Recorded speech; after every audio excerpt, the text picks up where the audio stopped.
जय माता रानी। दोस्तों, आप सभी को आने वाले नवरात्रों की ढेरों शुभकामनाएं। माता रानी सदा आप पर कृपा बनाए रखे और हमारा ये यूट्यूब परिवार इसी प्रकार फलता फूलता रहे, इसी आशा के साथ दोस्तों आज मैं आपके साथ बहुत ही सरल पूजा विधि नवरात्रों की शेयर करने वाली हूँ। इससे पहले मैंने बहुत सारे डिटेल्ड वीडियो दिए हैं, आप उन सभी को देख सकते हैं। उन सभी का लिंक आपको डिस्क्रिप्शन में मिल जाएगा। तो देखिए, सरल नवरात्रों की पूजा करने के लिए हमें एक चौकी चाहिए, उसके ऊपर लाल या पीला वस्त्र आप बिछा लीजिए। आप ये पूजन जो है अपने घर के मंदिर में भी कर सकते हैं। तो देखिए, नवरात्रों में कलश की स्थापना मुख्य मानी जाती है, और अगर आप कलश की स्थापना नहीं कर रहे हैं तो कम से कम एक जल का पात्र अवश्य रूप से भर करके मंदिर में आप रखिए। तो अष्टदल कमल बना लीजिए, अष्टदल कमल नहीं बना सकते तो थोड़े से अक्षत अवश्य डाल लीजिए। एक आप कलश लीजिए, तांबे का या पीतल का या मिट्टी का, उसके गले में आप मौली बांध लीजिए, स्वास्तिक बना लीजिए और उसमें थोड़ा सा गंगाजल, जल और लौंग, इलायची, सिक्का, सुपारी, हल्दी की गांठ डाल लीजिए। हल्दी की गांठ नहीं है तो पिसी हुई हल्दी भी आप यहाँ पर डाल सकते हैं, और अक्षत और दूर्वा डाल करके इस प्रकार से पंच पल्लव लगा लीजिए। 5 आम के पत्ते, उन पर आप टीका कर लीजिए और नारियल को इस प्रकार से रखिए कि नारियल का मुख या तो पूजा करने वाले की तरफ हो या फिर ऊपर की तरफ भी इस प्रकार से रखा जा सकता है। उसके बाद में हम अक्षत के ऊपर माता रानी को विराजमान करेंगे। जो भी आपके पास फोटो हो, प्रतिमा हो, मूर्ति हो, उन्हें आप यहाँ पर विराजमान करिए। और उसी के साथ में हमें गणेश जी की भी स्थापना करनी होती है। अक्षत के ऊपर गणेश जी की स्थापना करेंगे और यहाँ पर देखिए एक प्लेट में हम स्वास्तिक बनाएंगे।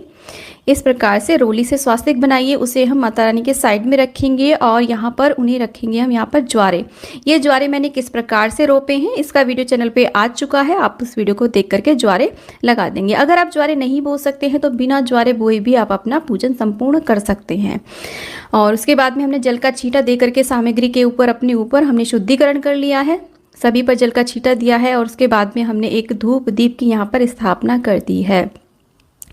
और यहाँ पर दोस्तों सर्वप्रथम हम अग्निदेव का आवाहन करेंगे। इस तरीके से धूप दीप हमने प्रज्वलित कर दिए हैं। हाथ में कुछ अक्षत पुष्प लेकर के हम यहाँ पर अपने व्रत का संकल्प लेंगे, आवाहन करेंगे सभी देवी देवताओं का कि हम किस प्रकार का व्रत करेंगे, और जो भी हमारे संकल्प है वही बोलेंगे। सभी को हम आमंत्रित करेंगे कि वो इस चौकी पर विराजमान होकर के हमारी पूजा सेवा स्वीकार करें। अक्षत पुष्प को हम छोड़ देंगे इस प्रकार से और फिर से जल का छींटा दे करके स्नान कराएंगे। देखिए, यदि आपकी मूर्ति है तो आप साक्षात पंचामृत से भी स्नान करा सकते हैं। और इस प्रकार से स्नान कराने के बाद में हम गणेश जी को वस्त्र रूपी कलावा अर्पित करेंगे, जनेऊ अर्पित करेंगे। जनेऊ नहीं है तो आप कच्चा सूत भी अर्पित कर सकते हैं, लेकिन प्रथम दिन ये विशेष पूजा की जाती है तो आप जनेऊ ही अर्पित करें। रोज़ जनेऊ अर्पित करना आवश्यक नहीं है। उसके बाद में गणेश जी को हम देखिए हल्दी कुमकुम से टीका करेंगे और गणेश जी का प्रिय पुष्प गुड़हल और दूर्वा उन्हें अर्पित करेंगे, धूप दीप दिखा देंगे। ठीक इसी प्रकार हम कलश देव का पूजन करेंगे। देखिए, नवरात्रों में विशेष रूप से हो सके तो आप कलश की स्थापना जरूर करिए। 33 कोटि देवी देवता इसमें विद्यमान रहते हैं। यदि आपके पास माता रानी की मूर्ति तस्वीर नहीं है तो कोई बात नहीं, कलश का भी आप पूजन करके अपने नवरात्रे संपूर्ण कर सकते हैं। माता रानी का उसमें आवाहन कर सकते हैं और कलश को आप माता रानी का स्वरूप भी दे सकते हैं, उन्हें सजा सकते हैं माता रानी के रूप में। तो कलश पे हमने टीका करने के बाद में वस्त्र रूपी कलावा अर्पित किया है और यहाँ पर पुष्प अर्पित कर दिया है। माता रानी को भी हम टीका करेंगे, उनके जितने भी अस्त्र शस्त्र हैं सभी को हम टीका करेंगे, शेर को टीका करेंगे और फिर माता रानी को सिंदूर अर्पित किया जाता है। इस प्रकार से आप 5 बार 7 बार सिंदूर अर्पित करें और जो सिंदूर आपकी फिंगर में बच जाता है उस सिंदूर को आप अपनी चूड़ियों पर लगा सकते हैं, अपने माथे में अवश्य रूप से लगा लीजिए इस तरीके से, तो ये माँ से सुहाग लिया जाता है। उसके बाद में माँ को हम अक्षत अर्पित करेंगे और माँ को हम चुनरी चढ़ाएंगे। आप यहाँ पर चाहें तो देखिए श्रृंगार की सामग्री अर्पित कर सकते हैं। श्रृंगार की सामग्री आप नवरात्रों में प्रथम दिन या फिर किसी भी दिन माँ को अर्पित कर सकते हैं।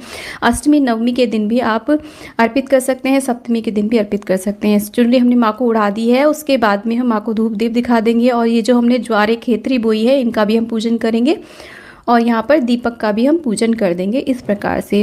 तो बहुत ही सिंपल साधारण सी ये विधि है। माँ का जो प्रिय पुष्प है वो होता है गुड़हल का, यानी कि लाल पुष्प जो भी हो माँ के प्रिय होते हैं। इसके अलावा जो भी पुष्प आपको मिल जाते हैं उन्हें आप यहाँ पर अर्पित कीजिए और इस तरीके से अच्छे से फूलों से सजा लीजिए। तो बहुत ही सिंपल विधि आज मैं आपके साथ शेयर कर रही हूँ और माँ को जो मुख्य रूप से भोग प्रसाद चढ़ाया जाता है वो चढ़ाया जाता है लौंग बताशे का। और इसके अलावा आप पंचमेवा का भोग प्रसाद अर्पित कर सकते हैं। सारे फलाहारी भोग प्रसाद यहाँ पर अर्पित करने चाहिए, क्योंकि ये जो व्रत होते हैं फलाहारी होते हैं। जो भी फल आपको मिल जाते हैं वो यहाँ पर आप अर्पित करिए। इस प्रकार से हम यहाँ पर फल में केला और सेब यहाँ पर अर्पित कर रहे हैं। और इसके अलावा जो भी भोग प्रसाद हो वो आप अर्पित कर सकते हैं। ज़्यादा कुछ नहीं तो बस लौंग बताशे का ही भोग आप लगा देंगे तो इतना भी बहुत रहता है। फिर हम जल का भोग यहाँ पर अर्पित करेंगे। हो सके तो नवरात्रों की कथा आप यहाँ पर अवश्य रूप से सुने, हाथ में कुछ अक्षत लेकर के।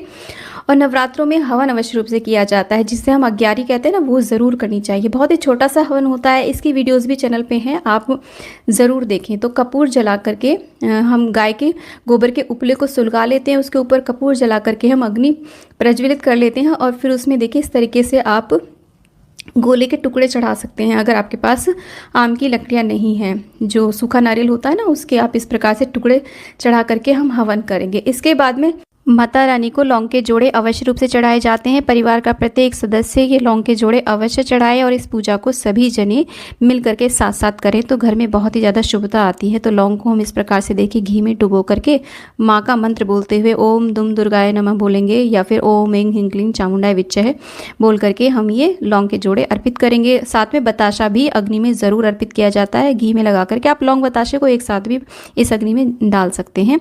और इसी के साथ में देखिए इस तरीके से हम यहाँ पर सामग्री की भी आहुतियाँ देंगे। सामग्री कैसे बनाई जाती है नवरात्रों में, उसका वीडियो भी चैनल पे है, आप ज़रूर देखिए। उसके बाद में घी की आहुतियाँ हम बीच बीच में देते रहेंगे माँ के मंत्र बोलते हुए। बहुत ही छोटा सा ये हवन होता है, तो हवन कुंड को हम थोड़ा साइड में रख देते हैं। उसके बाद में कपूर से हो सके तो माँ की आरती करिए, कपूर से नहीं तो आप दीपक से भी आरती कर सकते हैं। तो इस प्रकार से बहुत ही सिंपल साधारण माता रानी का हमें पूजन अवश्य करना चाहिए। यहाँ पर आप चाहें तो देखिए अखंड दीपक भी जला सकते हैं, नवग्रह की भी स्थापना कर सकते हैं। इसके बाद में हम सभी आरती लेंगे और यहाँ पर जल फेर देंगे आरती के ऊपर। और उसके बाद में माँ से अंत में क्षमा याचना ज़रूर करनी चाहिए, माँ से प्रार्थना करनी चाहिए। दोस्तों नवरात्रों से related all in all topics पर वीडियोस चैनल पे आ चुके हैं, उन सभी का लिंक आपको डिस्क्रिप्शन में या फिर एंड स्क्रीन पे मिल जाएगा। जय माता दी।